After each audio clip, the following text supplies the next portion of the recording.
இருந்தாலும் சென்று நாகராணியை பார்ப்பது வழக்கம். வாடி போகலாம். எங்கெல்லாம் தேடுவது? நானும் உன்னதமா தேடிக்கொண்டு வரேன். ஏண்டி இன்றைய தினம் என்ன நாள் தெரியுமா? என்ன நாளு? நம்மளோ நாகதேவதைக்கு பூஜை செய்வது வழக்கம் அல்லவா? ஆமா. ஆகையிலே நம்ம அனைவரும் சென்று மலரை பறிச்சுட்டு வரலாமா? ஆகட்டுமா. எப்படி போக வேண்டும்? எப்படி போகணும் எடுத்து சொல்ல. ஆடி பாடி கொண்டு போகலாமாடி? எப்படிமா? எப்படி தெரியுமா? எப்படி?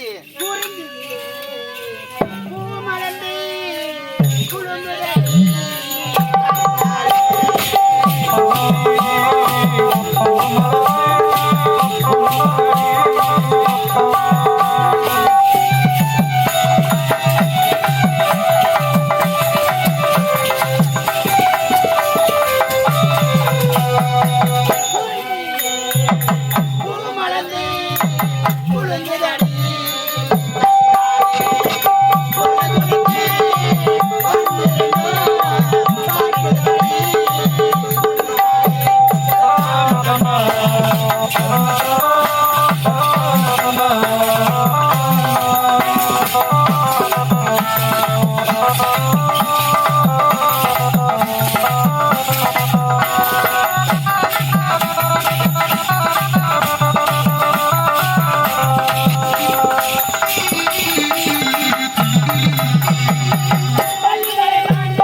அங்குள்ள மணலை பறித்து வந்து நாகதேவதைக்கு பூஜை செய்ய வேண்டும். ஆகையால இது வந்து மகளை பறிச்சு வாங்கடி. ஆகட்டுமா. அது மட்டும் கிடையாது. என்னம்மா? பூலோகம் செல்லும் பொழுது நம்மளுக்கு எதிரியாக இருப்பது யார்? நம்மளுக்கு எதிரியாக இருப்பது யாரு தெரியுமா? அந்த கருடனோ கீரையும் தான்ப்பா. அவர் கண்ணில் நீங்க அகப்படவே கூடாது. அகப்படக்கூடாது. அது மட்டும் கிடையாது. எந்த மாநில கண்ணில் அகப்படவே கூடாது. கூடாது. பத்திரமா போயிட்டு வாங்க. உத்தரப்படி ஆகட்டுமா? ஆகட்டும், சென்று வாங்க.